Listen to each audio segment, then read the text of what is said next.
Like he's just gonna brain sap you, and then you're pretty much screwed. You'd have to have Enchantress having 2 creeps, and then Jakiro already been lane. So with the Broodmother, because right now he's just hoping to reach some really nice items, and they stop in Iceberg from getting what he's looking for.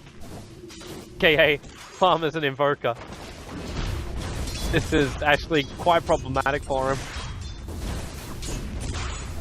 2 CS, and CSing under the tower is not an easy task, especially when, you know, the Invoker can always last hit, so... General? Hostile's gonna arrive. Gonna give a bit of a hand, hitting that time like it always wanna fly, that's first blood. Hostile will do it. Drop down the double tornado pitch. Normally you pitch a ward, well, so you can see any kind of rotation. Like you probably put it up here, so you can see the rotation around the top tower. And when he had double stuns, he would just rotate into the middle and look for a kill. Right now, he's kill securing. Because Iceberg, I don't have enough for this. Goldbug's gonna have to brain sap. But there was no mana on the Jakiro, and Liquid Fire was on cooldown, so Iceberg was capable. He messed up that purge. Did he do both at the same time? Or he never let the second one go. Iceberg's a little bit off target. That purge is available, and now always gonna fly dies having his own tier 2 tower. Iceberg. The Ice Path of Snakeo's able to connect.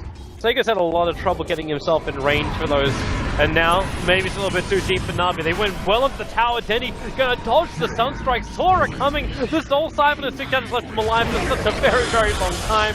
It's going to be up to the supports of Na'Vi. Taneko with the double kill. Now the dual breath and Iceberg. He's going to cross it up and get his ass out of here. That Fairy Fire will not let him survive. A triple kill for the Jakiro. He's coming in now from the Darkseer. Narstar doesn't really have a lot more to give. It's going to be a quick Liquid Fire from Snako. As a level 3 Iron Shell. The Ice Path will buy a little bit of space, but a little bit is not enough. Afterlife ensuring the kill by throwing down the wall and getting that damage into the Jakiro. Before he gets back underneath the cover of his tier 1. I was laughing my ass off because the Enchantress took his Forge Spirit that he just took. Oh, Sunstrike top, there it is! Oh, got it. And no backtrack for you, please. Dying. I'm not so certain about the level 3 dual breath. Like, I'm fine with the 2-1-2 build if you're definitely looking for your Ice Path early on. But the amount that you get more damage from dual breath, but then you get so much more efficiency from Liquid Fire. Right now the dual breath is perfect. He just hit a 3-man dual breath, a 2-man chrono from General, and Always Wanna Fly is basically getting sucked off right now. That's a double kill for Dandy. Team Spirit lose 3. Okay. Get a Surge and Always Wanna Fly. The Wave of Terror was able to connect, but it's Alstar with 3 levels up and untouchable at Iceberg. Oh my. Okay. I don't even care about that Ice Ball that he managed to put down. Alstar with that Dragonlance. Always Wanna Fly! What do you do? Like, you're damned if you do and you're damned if you don't. You want to run away from that goal, like it's triggered by the Ice Path on top. With the LD of Dandy, they replicated here for the moment. Gonna burn the Chronosphere. Now, Vias doesn't have a swap out, but he doesn't manage to miss on the Wave of Terror to connect. Macropire down, T-Spirit's going to walk through the fire and the flames, so we want to catch up to this and add more flames on top of it. Godlike, he's sitting on the edge of the Macropire with a high level up in Liquid Fire, burning his life away, and Always Wanna Fly, another stun to be triggered for Dandy. Crypt Forms off cooldown, actually connects on all 3 heroes. General jumping forward. The Ice Pass too far out because Team Spirit ends up turning around. They kill off General. The Liquid Fire, the Soul Siphon, Morphling is going to spring forth himself up, and the TP is out to safety. Team Spirit should be fine. Navi still diving underneath this tier 1 tower. With the Ice Path, the waveform back in again. TP Morphling, the time! The attacks! Oh, wow, okay. We can say goodbye to your Darkseer. The Morphling will survive. Dandy gets traded off by Always Wanna Fly. He swaps for 1 extra attack, bringing him closer to that Viper illusion. That is going to be the fight. It's going to be a 3 for 2. Very deep from Navi. It may actually be a... if it's going to be more, brain sap's available. Easy pick for the Jakiro. On the Jakiro. That's level... You're not really looking on anything much up. Like, on Didier, it's great, he's got the mech already. But you'd need a little bit more than that. Sunstrike, General, get a bot from that. Just enough to do the job. No run. He got slowed down a lot by that enchant, which is allowing Arstar to catch up to him again, but he'll need a lot more impetus to get the kill. turns for a much more reasonable target, and that's going to be Golblack. With the silence, he was incapable of brain sapping a little bit more life back towards him and just wasting more time with Na'Vi. And Dandy, okay, hello! Walk straight down, the one touch will do some work, but the back does even more from Afterlife. Strike and R-Style as well. The Ice Path will buy a little bit of space to Nako. Dual breathing, they've got basically like it's a coating different disgusting types of goo onto Team Spirit. He earns the mass poisons to come out from the fight, but the dual breath, the liquid fire, the I wait for the Rod of Atos as the next major item for Seneko. Kurner, really nicely done. He's still going to strength morph, but it's just not enough. And the funny thing is, like, you do have to remember when I have to move far enough away in the back because Seneko and R-Style up on the cliffside. The ulti of Denny has already done the work. So Roshan goes down, Death Prophet takes the Aegis. Yes. He shouldn't be affected by the wall. That's too much time walking. Ah, I got chronoed. Yeah. That wasn't part of the plan with the swap. The stun also made it difficult for General to try and capitalize on that. As the Yule's going to stop the TP out from always on a fly. Liquid Fire will still burn it down. They don't have a stun now for the Invoker, who will get away to safety.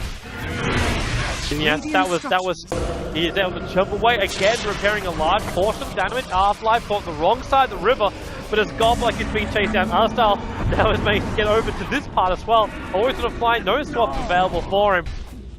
They find that kill. You've got Creep skipping, and the rest of Na'Vi just have to TP, but looks like the Viper doesn't have one already now though. Dendy, he's the first one to TP him. The silence is there. They wait for him over him. Dendy! He popped so quickly. There's only the Aegis, the Immortal, expended General now. Will Chrono ensure they get a revenge kill onto that Darkseer. For the impetus damage of R-Style, they've got it guaranteed, but Golblack locks down the ult. They get through Dendy a second time, and with the waveform forward by Ramses, they're chasing after R-Style back through that Darkseer wall, getting the Enchantress in front of Enchantress to get body block off. Help the Vengeful control coming into the side of Na'Vi. They have both of their tier 1s up. And if General gets anybody once in, is he? Oh, he is. This Nimbus rune allowing Seneko just to loop around the back with the dual breath, the Ice Path. They lock Golblack in position. He just burns too quickly. And now it's Na'Vi punishing Team Spirit for just staying a little too long. The TP out from my. Be a little bit careful where he places it. But it could, all intents and purposes, farm his own thing, right? Oh, R-Style is playing with danger here. Oh my. Oh. Yeah, that happened. That happened. Oh, Dendy! Well, he just got swapped in! He's got a quick one off in 1 second time. If he stuck around any longer, however, like, yes, he would have killed the Invoker, but would have lost him his life. Did he rather being backed and stun up on the wall? And now they're going to Nightmare him, hold him in, waveform up, the Viper's going to go down. Na'Vi getting picked off in 2 unfortunate. K gold right now. Because of how well they started off. That's too far. Sorry, I'm sitting there. I'm like, I'm trying to. I should have clicked earlier. Also wanted to have a crack at mid lane. Nightmare's gonna go with a feed strip from Golblack. They lock down R-Style. Always gonna fly as well as R-Life. There's that blink in the back. R-Style was still controlled for a very long time. He starts TP out. The swap will end up cancelling that one. They want both here. They want Dendy as well as R-Style. Afterlife will help ensure the kills can be in focus. Last attack that gets the kill over on Dendy. As R-Style retreats himself out. One quick stun. Got a couple of illusions from the Darkseer wall chasing down after him, but they're running out of control. And in fact, now Seneko turns. The Liquid Fire down. Okay, just really bad when he's nightmared like that. They had the 2-man Chrono. Seneko with a great ultimate, burning through Team Spirit. The follow-up Ice Path. They get the boost up, but it's just not enough heal coming out from Team Spirit. Afterlife retreats, and that's actually, it wasn't even his boots. The Spirit the ones to do what I didn't think they wanted to do. You've also just expended waveform in the Chrono. It catches out 3 heroes. The exits are going to work to the back wall from Afterlife. It bought a little bit of space, but not enough. It's still a choke point. The macro fire. Holy crap, with the Veil of Discord. I think it was a guaranteed hit on that one anyway, because you freaking caught him inside the Chronosphere. The Morphling still ends up dying in the mid lane. Wow, that was not what they wanted to have happen there, Team Spirit. And now Roshan belongs to Na'Vi. Afterlife. Oh, he tapped it! He went in for it! But ourselves a little dodger right now. Afterlife running on the bottom lane. He's not going to go down. He'll have a little bit more control on him. The question is, can he blink in time? Nope, the answer. He's going to back 2 of them up on the hillside, but he is most definitely dead. But at Oh my least he God, stopped. I kind of like just started asking them. Shouldn't Radiant's courier movement has been gang. killed. Goodbye, Courier. And also, Nightmare on Viper. They've actually used the Bell of Discord over on the Morphling. They were not going to do enough damage. He actually ends up waveforming and Manta dodging out 2 Impetus attacks from our style. What was over on that Courier? It was still not there with the rest of his team. The damage output, like the Acropire, is just a little bit too small. And with a swap away, Ramses, well, at least he'll survive for this one. General chasing after Gold Black, the Glimmer Cape, giving him that level of protection. Always want to fly, will not be so lucky. But then again, General with a blink, he just chases down so deep. Here, dead. Oh wait, it is actually dead. The Impetus. Yeah! Got him. Bane instantly follows after. Dead Courier. Fine with that. Always on a fly. Well, there starts your Siphon. Gives a nice little indication of exactly where he is, and well, I suppose with a 4-man backwall, Navi's now trying to turn and fly. Jet Possibility will trigger as Afterlife caught just in the edge of the corner, but he also caught out Dendy, who then got in turn caught by the Bane. Tripping down the Phoenix Grip, a 2-for-1 trade off at the moment. The Sunstrike kicking in. General, she walks into that damage, time walking off a large portion of it. Diddy Ra tries to juke it at the tree lines. The back will stop that juke to trip the DP out. So Diddy Ra will die. Denny Goldblack has just been playing silly bugs with him over on the side. There's still a Brain Sap and 9 1-charges available. The 1-charges are expended now. The silence from Denny actually stops Goldblack from just instantly triggering off the Brain Sap. This time he's going to get it and probably even take the kill. Nope, they actually just take the kill normally. 4 heroes down for the... I swear, man, you're the biggest jinx. Oh, it's okay, no. But the biggest thing that cost them that team fight was not having a gem. Hero just bought it. Like, they have to end this series. Tier 3 tower is the open target for him. Oh, there's your E-Blade. Taneko, he's not dead just yet. Rand's in very, very deep. He has the cheese available, but he also had his replicate. That's a little bit further up the lane, so he's not there to share.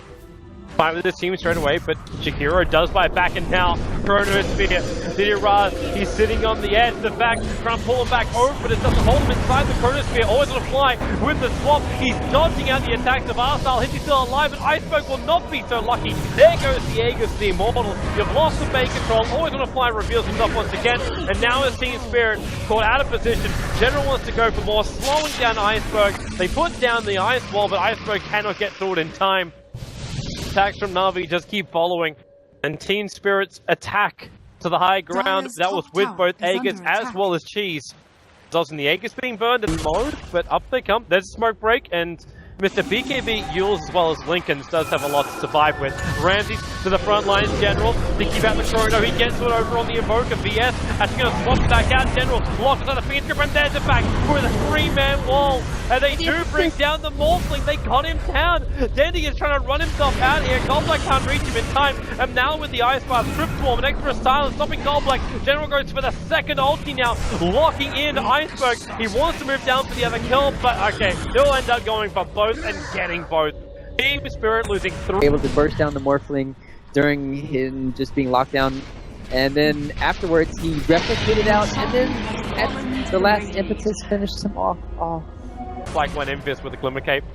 Now he'll get the vision. He can time walk and chrono if he wants to, and he gets him on the edge. Ra was also able just to leg it, well, not leg it, float it to the middle lane and catch up to the Bane. Throw up. I don't know if you want to force it while there's no chrono. It's so refresh it in 10 seconds. They really have to. But why risk it? Right now, you're being brought into a team fight without having that chronosphere available. The creep wave kicks in, Artstyle gets pretty pounded, but he's used them live, and he'll just run himself back out through the wall. They're giving him so much, including that pop. The E-Blade shotgun to try and kill him off. So Team Spirit, now the double chronos are available in 4 seconds time. They expended so much and got so little. All they managed to do was expend cheese on Artstyle. That was, they're gonna try and fight this? Well, Aegis Immortal, it's watch that timing over on Dendy.